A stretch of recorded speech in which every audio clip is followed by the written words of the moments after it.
give you a quick update on what occurred here this afternoon. We've got obviously our executive command staff out here. We've got Lee Nash of the DEA.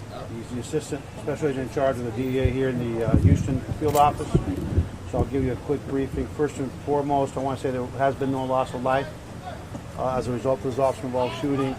The involved suspect is in the hospital. Last I heard, he was in surgery, and we're hopeful that he will survive this incident. This afternoon at about 1:22 p.m., two members of the Houston Police Department investigative division assigned to the HIDTA, which is the high-intensity drug trafficking area, which is a federal task force, working with the DEA, was conducting the surveillance in a black Silverado pickup truck that you see in the parking lot here in Walgreens on the corner of Belfort and Reed.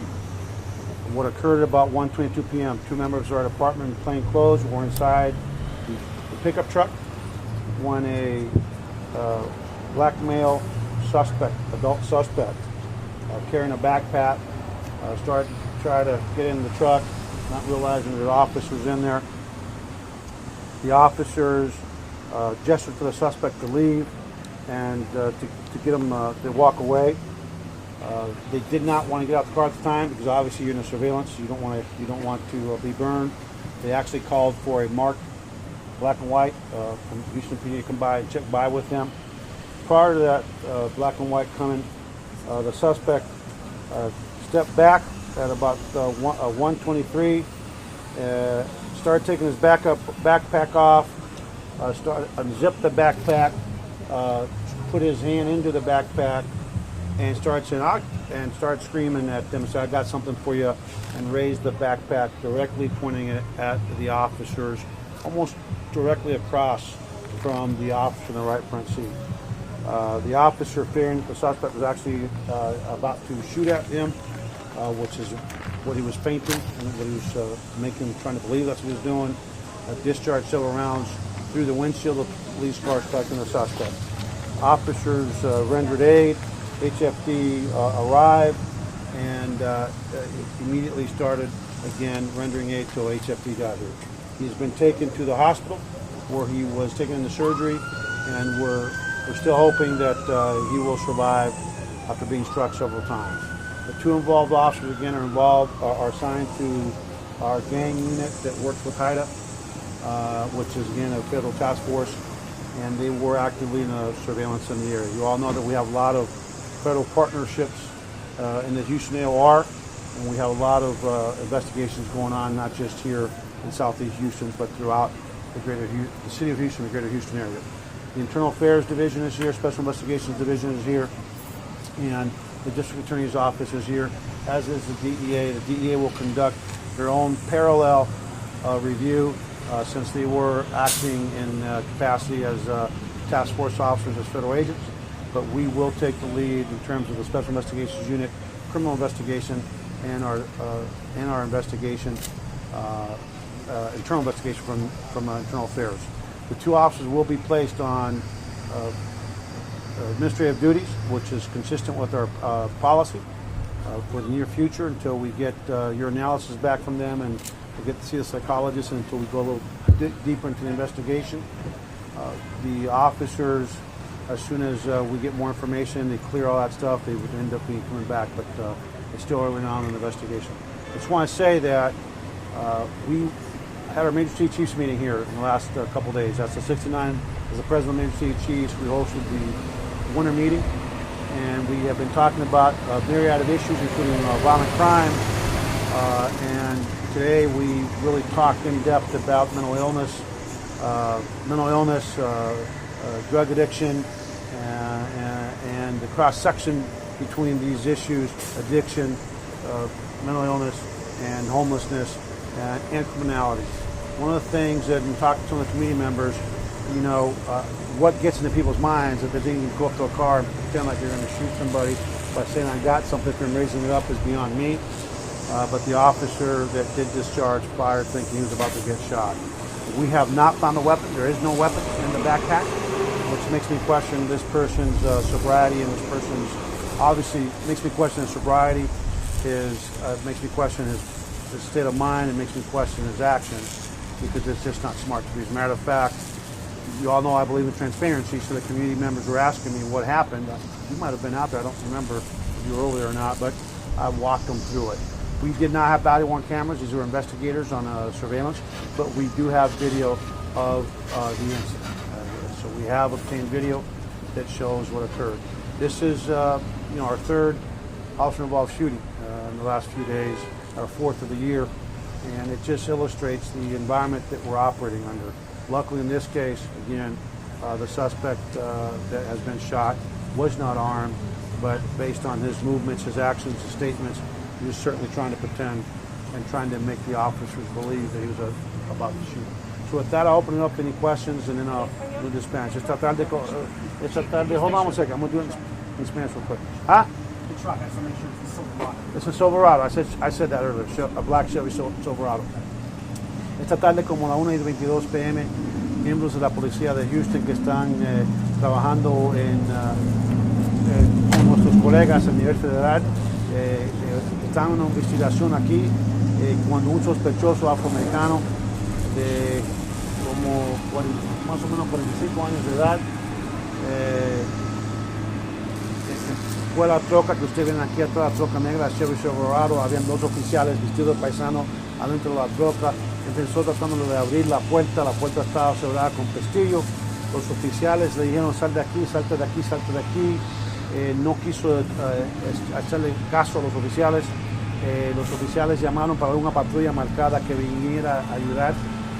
Y desgraciadamente en 1 o 2 minutos, en vez de irse, el sospechoso, que tenía un paquete negro, un backpack negro en su hombro, sacó el backpack, lo abrió y metió la mano en el backpack, le dijo: aquí tengo algo para ustedes, y empezó a subir el backpack así como si estuviera amenazando y como si iba a disparar y usar un arma de fuego.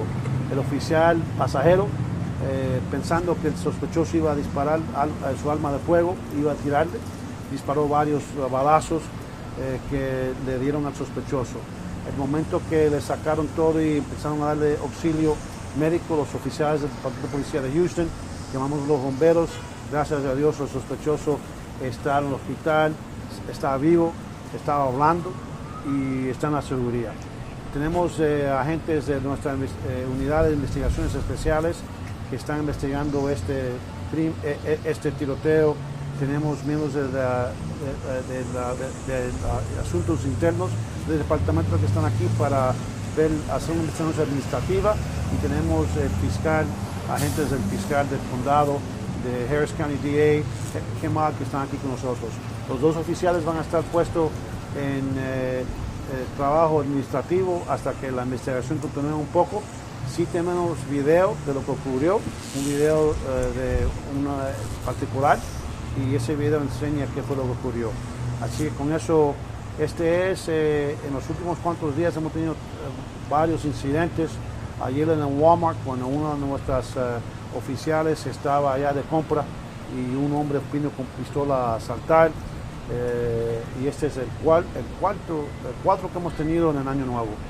Así que no sabemos por qué una persona quiere hacer una persona pensar que vas a disparar y subir así, pero desgraciadamente para él eran oficiales, o puede ser civiles que están ahí, que están armados. Este es el estado de Texas, que muchas personas tienen la capacidad y la ley permite que tengan con su licencia, con permiso, armas de fuego en su automóvil. So, with that, I'll open up to any questions, and then we'll get going. Chief, the officers involved in the shooting today from HPD, what division are they assigned to? They're assigned to hideout of the gang unit, the gang division, but they're part of the hideout task force, which is again the high intensity drug trafficking area. We are a HIDTA designation, which is why we get funding and a lot of resources from our federal partners, and so they were acting in their capacity as HIDTA members here in the surveillance operation. What does that stand for? I have said that 3 times. High intensity drug trafficking area. I'm writing down too. Come on, Chief. Huh? I'm writing too. But what's writing got to do with hearing? I've said it 3 times. I want to keep an eye on you. Yes, sir. Yes, sir. What else was in the backpack? There was no firearm in the backpack. I don't know what's in it. That'll be part of the investigation. But you know, like I said, I always tell I tell people what's going on, and the community's like, what a fool. That were their exact words. So with that, we'll just continue with the investigation. And again, one last thing, we've got some weather coming in tomorrow night, so please pay attention to the weather reports and be advised that we're expecting some high winds, potential for tornado activity. So pay attention to the weather reports and to all of the city's information on the impact. That it? No, I was going to ask. High intensity drug trafficking area. No, I was going to ask you, Chief. No. 3 o 4, no estamos seguros, es parte de la investigación. Los oficiales están bien y el sospechoso de nuevo está en la seguridad y tenemos esperanza que sí va a vivir. Realmente no sabe ni por qué se acercó a los oficiales. No, mira, aquí sabemos que tenemos muchos problemas con personas con las drogas, con el uso de las drogas, con la salud mental, ¿no? ¿Quién hace esas clases de cosas? No sabemos, pero eso sí va a ser parte de la investigación. Okay, everybody, thank you very much. I asked Chief Dobbs this yesterday, but this is the 4th time in 6 days an officer has gotten involved in a suspect menace.